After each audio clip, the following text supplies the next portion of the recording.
नमस्कार दोस्तों, स्वागत है आपका फिर से एक नए वीडियो में। दोस्तों, सरकार के पास पेंशनर्स को झुकाने के लिए ऑलरेडी एक बहाना था 16,938 करोड़ रुपए के वित्तीय बोझ का।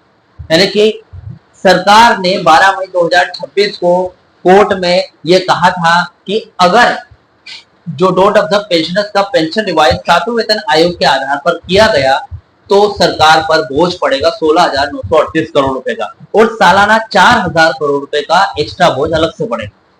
कहा था, मैंने वीडियो भी बनाया था इसका, जो कि समथिंग 1-1.5 महीना पहले वाली बात है, देखा जाए। अब ये बात मैंने इसलिए बोल रहा हूं दोस्तों कि यहां पर सरकार के पास एक और बहाना आ गया है कि पेंशनर्स को किस तरीके से रोका जाए।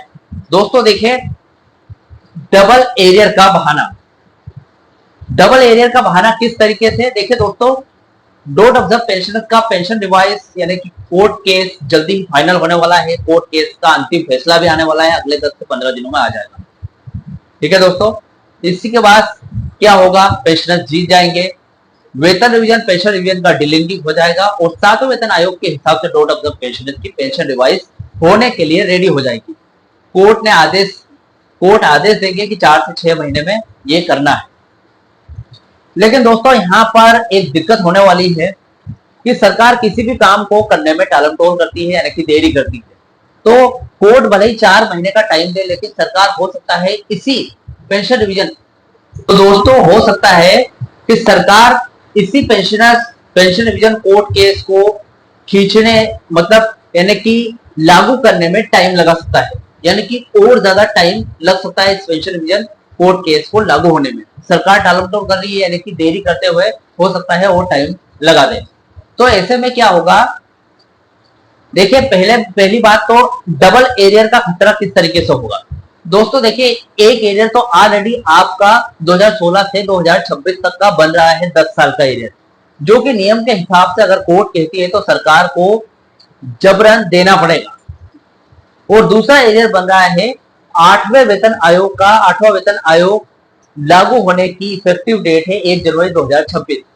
सिफारिश आने में 1 से 2 साल का समय लग जाएगा। ऐसी स्थिति में जो वहां पर भी 1.5 से 2 साल का एरियर बनेगा, वो भी सरकार को नियम के हिसाब से देना पड़ेगा, अगर आप 7वें वेतन आयोग में शामिल हो जाते हो तो इस स्थिति में दोस्तों सरकार को डबल एरियर देना पड़ेगा और इसका फायदा सरकार उठा सकती है, इसका बहाना फिर से बना सकती है। देखिए दोस्तों, कैसे पूरी जानकारी बताने वाला हूं आज इस वीडियो में, पूरा जरूर देखना वीडियो। अगर आप मुझसे जुड़ना चाहते हो तो चैनल को सब्सक्राइब करके रखना। मेरा नाम है सुरेश शर्मा। जानकारी यूजफुल लगे तो एक लाइक करके जरूर जाना। चलिए दोस्तों, बढ़ाते हैं वीडियो को आगे। दोहरे एरियर की अगर बात करूं, डबल एरियर किस तरीके से प्लानिंग बना सकता है पेंशनर्स के विरुद्ध। देखिए, इस समय दिल्ली हाईकोर्ट में डोट पहले 16,938 करोड़ रुपए के भारी भरकम वित्तीय बोझ का रोना रो रहा है। सरकार बार बार अदालत में यही दलील दे रही थी इतने टाइम से कि बीएसएनएल पेंशनर्स को 7वें वेतन आयोग 2.57 फिटमेंट फैक्टर के हिसाब से पेंशन रिवाइज करके इतना बड़ा फंड सरकारी खजाने पर बहुत बड़ा बोझ डाल सकता है। अब देखिए, यहाँ पर खेल को समझना, खेल समझिए, अगर कोर्ट का फैसला आने के बाद भी सरकार टालम टोल करने के दौरान और 7 सीपीसी जो 7वें वेतन आयोग है इस रिवीजन में देरी कर दी, तो आने वाले महीनों में क्या स्थिति बनेगी। देखिए दोस्तों, 10 साल का एरियर पहले ही तैयार है। 1 जनवरी 2016 से लेकर 2026 तक का पूरा, यानी कि 10 साल का एरियर ऑलरेडी पेंशनर्स का कानूनी हक बन चुका है, जो कि सरकार को ऑलरेडी देना है। 8वें वेतन आयोग का नया एरियर बन रहा है इस बीच, क्योंकि 2026 चल रहा है, इसलिए केंद्र सरकार के स्तर पर 8वें वेतन आयोग यानी कि 8 सीपीसी को लागू करने की तैयारी और ड्राफ्टिंग का अंतिम दौर पर है, यानी कि जल्द लागू होने वाली है 8वां वेतन आयोग। जैसे ही देश में 8वां वेतन आयोग लागू होगा दोस्तों, यहाँ पर उसका भी एक नया वित्तीय एरियर और बढ़ा हुआ वेतन पेंशन का एक बोझ खड़ा हो जाएगा, जो कि एक तरीके से सरकार के लिए बहाना होगा और प्लानिंग भी कह सकते हैं सरकार की। दोस्तों, डोट और वित्त मंत्रालय का नया बहाना यानी कि फाइल को रोकने की इनसाइड स्टोरी तैयार हो जाएगी। जैसे ये दोनों एरियर आपस में टकराएंगे, डोट के प्रशासनिक अधिकारियों को एक नया बहाना यानी कि एक अड़ंगा मिल जाएगा। वे सीधे एक लंबी चौड़ी नोटिस तैयार करेंगे और वित्त मंत्रालय यानी कि मिनिस्ट्री ऑफ फाइनेंस के पास फाइल भेजकर ये बहाना बनाएंगे कि हुजूर, हमारे पास एक साथ दो दो वेतन आयोग यानी कि 7वें वेतन और 8वें वेतन आयोग का एरियर और पेंशन संशोधन का नगद भुगतान करने का बजट नहीं है, ऐसा सरकार बोलेगी कोर्ट को। इससे देश के राजकोषीय घाटे यानी कि फाइनल डेफिसिट पर भारी दबाव पड़ेगा। इसलिए जब तक 7वें वेतन आयोग का एरियर पूरी तरीके से क्लियर नहीं हो जाता, तब तक बीएसएनएल पेंशनर्स और वर्किंग स्टाफ के लिए 8वें वेतन आयोग के लाभ को होल्ड यानी कि आगामी आदेश तक स्थगित करने का आदेश दिया जाए।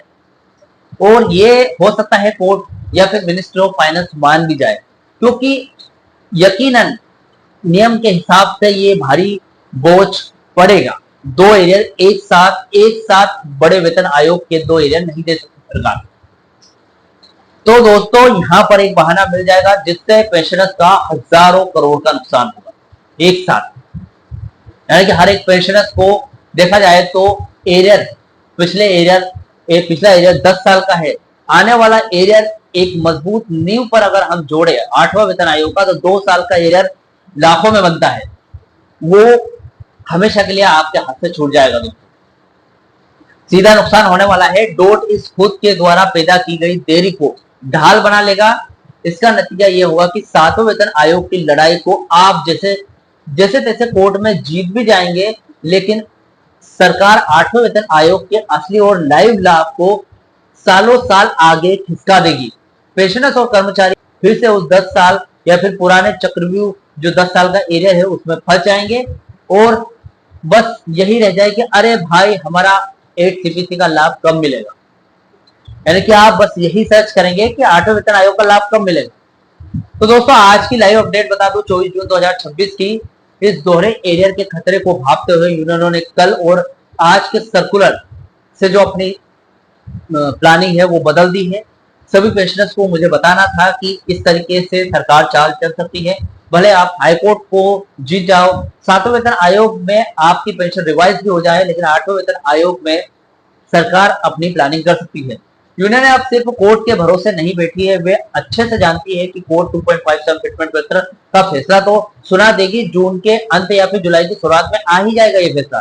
लेकिन फैसला आने के बाद डोट इसे ठंडे बस्ते में न डाल दे, इसलिए दोहरे एरियर का बहाना बनाकर 8 सीपीसी का रास्ता न रुक पाए। इसलिए 1 जुलाई 2026 को देशव्यापी प्रदर्शन और अगस्त से पहले हफ्ते में दिल्ली चलो का महा ऐलान किया जाएगा। कर्मचारी और पेंशनर्स का सीधा सा मोटिव यही है कि सरकार पर इतना चौतरफा दबाव बनाया जाए कि 7वें वेतन आयोग का रिवीजन अधिकतम 7 से 4 महीने में ग्राउंड पूरा हो सके, ताकि सरकार को मौका ही ना मिले पेंशनर्स पर फिर से सवाल खड़े करने का या फिर पेंशनर्स का पेंशन रिवाइज आगे किसी तरीके से रोकने का। दोस्तों फिलहाल ये अपडेट थी। इस अपडेट से जुड़े हुए जो भी आपके डाउट या क्वेश्चन वगैरह हो तो मुझे कमेंट बॉक्स में कमेंट कर सकते हैं। वीडियो अच्छा लगा तो वीडियो को लाइक कमेंट जरूर कर। मिलते हैं दोस्तों next video. See you soon.